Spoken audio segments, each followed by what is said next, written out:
Lunes na Lunes, may pinagbabaril na chairman dyan ho sa bayan ng Laur, Nueva Ecija. Alamin natin ang detalye, RH25, Grace Ansano. Grace. Yes, Jewel, patay nga itong barangay chairman ng barangay sa San Isidro sa bayan ng Laur, Nueva Ecija.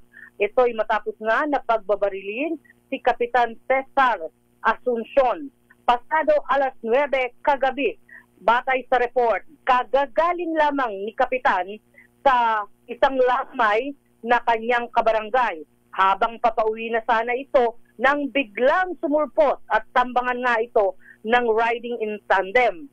Ang isang motorsiklo, nasakay ang dalawa katao, kung saan, batay pa rin sa initial na report, tinamaan sa balikat at sa ulo ang naturang biktima.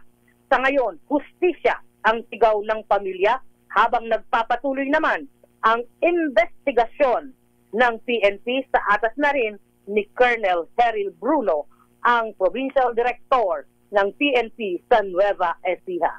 Yan ang ating update. Ito si RH25, Grace Vera Sansano. Una sa Pilipinas, una sa Pilipino. Maraming salamat, RH25, Grace Sansano.